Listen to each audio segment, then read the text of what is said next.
ब्रह्मचर्य का मतलब है जो हम भोजन खाते हैं। अभी वो वैद्य जी आपको सुना रहे थे आयुर्वेद की बातें कि जो हम भोजन खाते हैं उससे हमारे शरीर में 7-8 धातुएं बनती हैं।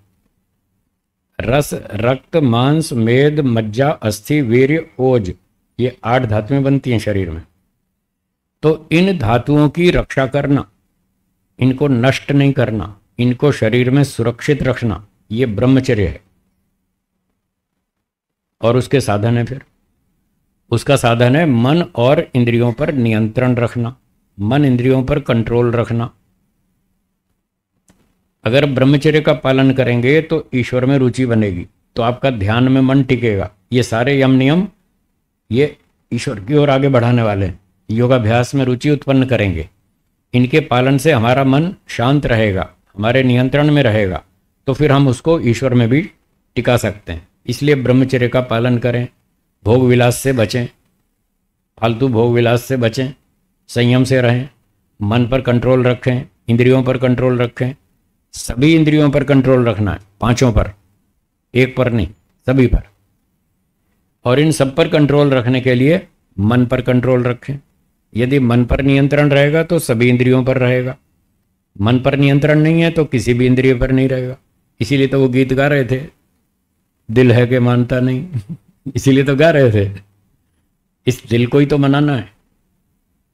जो दिल को मना लेगा वो दुनिया का राजा, उसे दुनिया में कोई नहीं हरा सकता। वो सबका राजा, सबके सामने जीत जाएगा। जो मन को जीत सकता है वो सारी दुनिया को जीत सकता है। जो मन के हार गया, मन के सामने हार गया, वो हर जगह हार जाएगा, वो कुछ नहीं कर पाएगा। इसलिए ब्रह्मचर्य का विधान किया।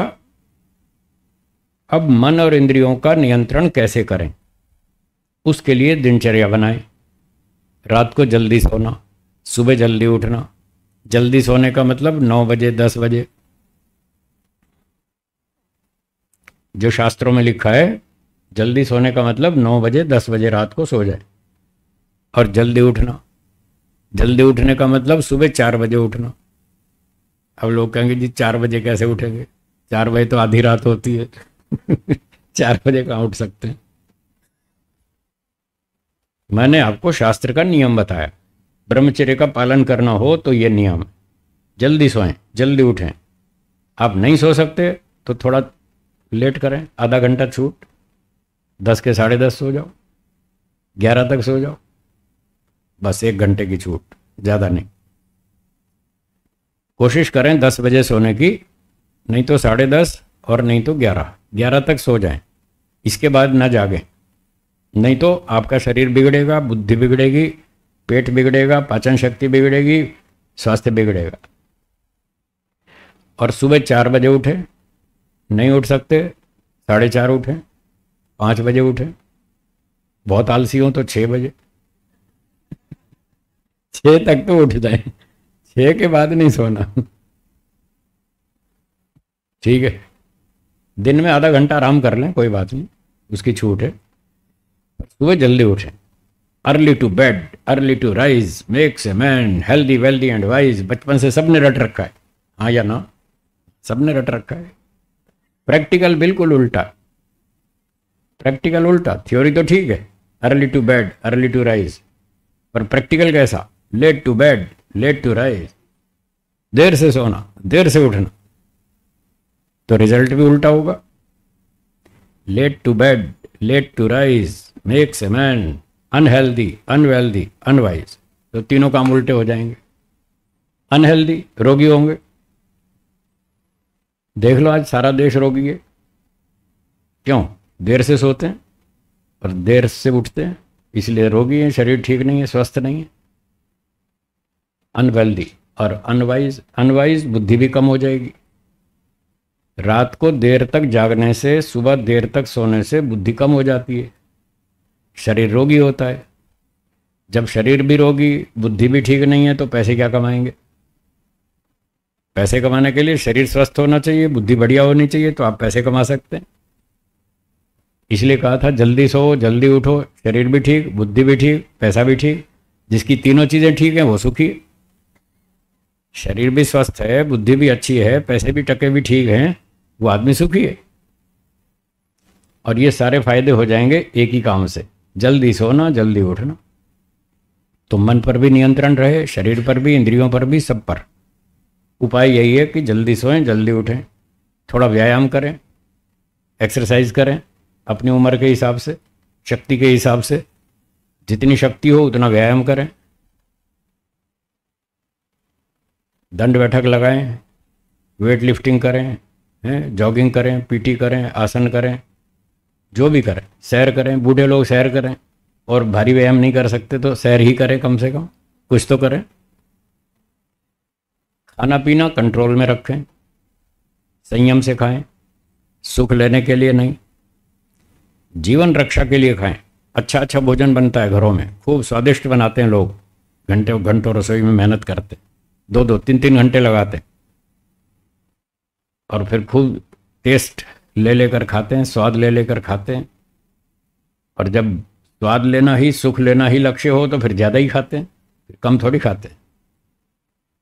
एक किताब में एक आर्टिकल लिखा था, अधिक खाने के बहाने, 23 बहाने लिखे थे, 23 बहाने हैं जिनके कारण व्यक्ति मात्रा से अधिक खाता। एक बहाना क्या होता है, आज तो हलवा बना है, आज तो खूब खाएंगे। हलवा कोई रोज थोड़ी बनता है, कभी कभी तो बनता है, आज तो खूब खाएंगे। स्वादिष्ट भोजन बना, अच्छा शाही भोजन बना, आज तो खूब खाएंगे। तो कभी ये बहाना है ज्यादा खाने का, आज तो बढ़िया चीज बनी है, आज तो खूब खाएंगे। और कभी पार्टी में जाते हैं, फंक्शन में, तो वहां सोचते हैं भाई यहाँ तो फ्री का माल है, खूब खाओ, यहाँ कोई पैसे थोड़ी देने हैं। पर देने तो देने ही है, फिर उतने ही देने हैं, 250 रुपये देने, 500 रुपये देने, तो 500 देने तो फिर खाओ जितना मर्जी। कोई ये थोड़ी ज़्यादा खाएंगे तो 500 के 800 देने पड़ेंगे, देने तो 500 ही है, तो अपने खाओ जम करके। तो मतलब इस तरह के बहुत बहाने। कभी कभी क्या बहाना बनाते हैं लोग, सब्जी खा रहे हैं रात को, इतनी सी बच गई, अब सोचते हैं अब ये क्या रखेंगे, खा ही लो ना, अब इतनी सी क्या बचाएंगे, खा ही लो ना। वो इतनी चीज़ वो फालतू खा जाते हैं, फिर बीमार होते हैं। तो ऐसे बहुत सारे बहाने हैं, खाने के भी और खिलाने के भी। भारत में ये भी एक समस्या है कि खिलाने वाले भी नहीं छोड़ते, वो ज़बरदस्ती खिलाते हैं। ये बहुत गड़बड़, ये बहुत गड़बड़। विदेशों में ऐसा नहीं होता है, वहाँ तो टेबल पे रख देते हैं, लो जी ये खाना है, जिसको जितना खाना है खाओ, अपनी इच्छा से खाओ, अपनी मर्जी से खाओ, जो पसंद हो वो खाओ, जब मर्जी खाओ। ये आपकी रसोई, ये आपका फ्रिज, जो मर्जी खाओ, जो मर्जी खाओ। और यहाँ तो खूब ज़बरदस्ती खिलाएंगे, चाहे सौराष्ट्र में देखो, चाहे सूरत में देखो, चाहे आप पंजाब में देखो, हरियाणा में देखो, राजस्थान में देखो, साउथ में देखो, कहीं चले जाओ, देश भर में खूब खिलाते हैं। जब तक व्यक्ति स्वयं खाता रहे तब तक तो चुप बैठे रहेंगे, कुछ नहीं बोलेंगे, खाने दो इसको। और जब वो पूरा खा लेगा फिर आएंगे एक एक करके, एक पूरी मेरे हाथ से, मेरे हाथ से। आपने मेरे हाथ से तो ली नहीं है भाई, तुम्हारे हाथ से लेंगे तो स्वर्ग मिल जाएगा। मेरे हाथ से तो ली नहीं, तुम्हारे हाथ से खानी थी तो अब तक कहाँ छुपे थे, आए क्यों नहीं पहले? अब तो मैं खा चुका, फिर कहते मेरे हाथ से।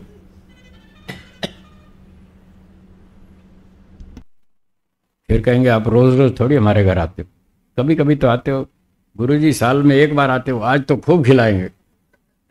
मैंने कहा मैंने कोई अपराध किया है क्या? मुझे क्यों सजा दे रहे हो भाई, क्यों खिलाएंगे मुझे? आपसे भी मेरी समस्या बहुत ज्यादा है, आप तो कभी कभी जाते हैं दूसरों के घर, मेरा तो रोज ही दूसरे के यहाँ खाना है, आज इनके घर कल उनके घर, मेरा तो कोई घर है नहीं। तो लोग कहते हैं गुरुजी आज तो खूब खिलाएंगे। मैंने कहा क्यों भाई, मैंने क्या गलती की है?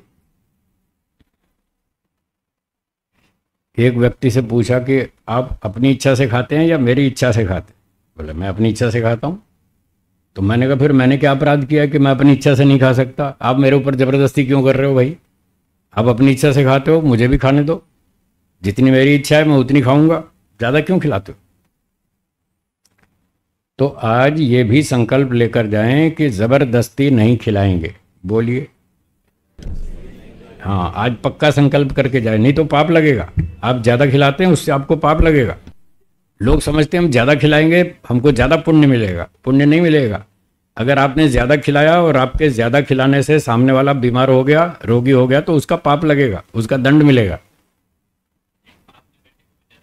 है खिलाती है ना। हाँ, तो ज़्यादा नहीं खिलाना चाहिए, जितना चाहिए उतना खिलाओ, ज़बरदस्ती नहीं।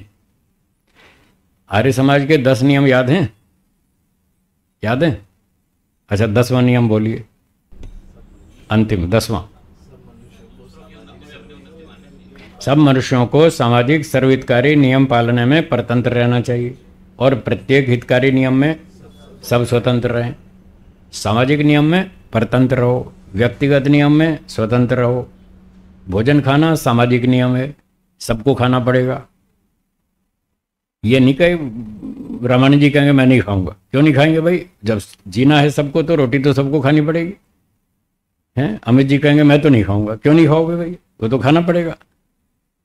भोजन सबको खाना है, इतना खाना है, ये व्यक्तिगत है। आप 2 रोटी खाओ, 3 खाओ, 1 खाओ, हलवा खाओ, खीर खाओ, चावल खाओ, दाल खाओ, सब्जी खाओ, पापड़ खाओ, अचार खाओ, जो मर्जी खाओ, वो व्यक्तिगत है। उसमें जबरदस्ती नहीं कर सकते। खाना तो पड़ेगा। क्यों लालचंद जी? खाना तो पड़ेगा, वो तो सामाजिक है।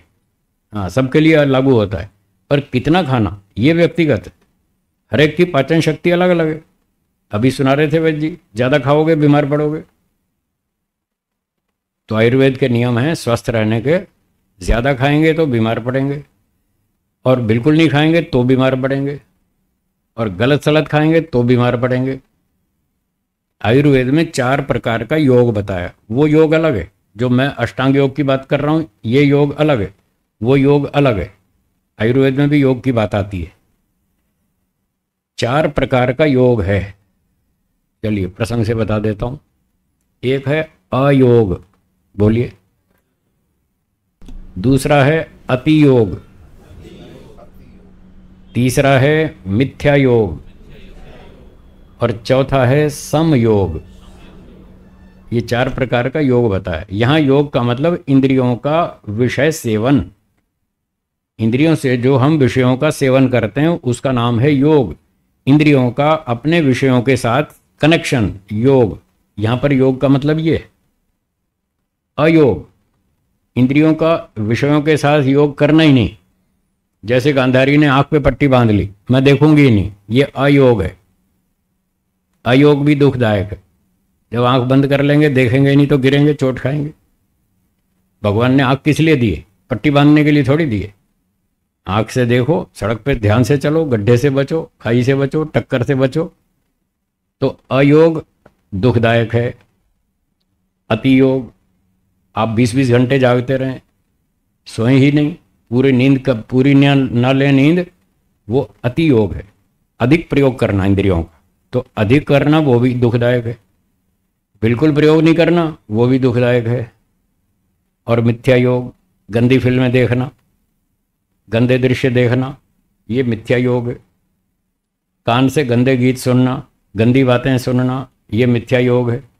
कान से बिल्कुल सुनना ही नहीं, ये अयोग है।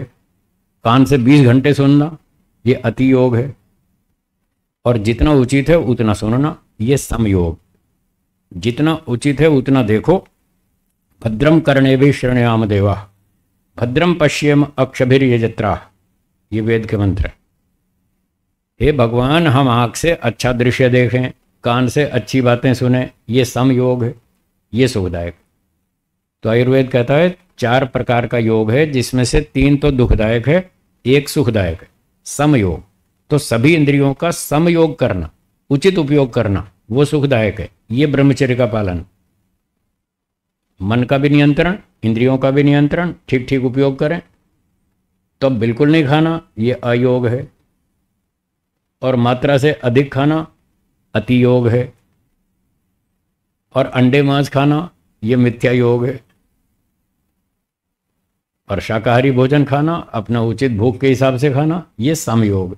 तो समयोग सुखकारक है, हितकारक है, इसलिए मात्रा से खाना चाहिए।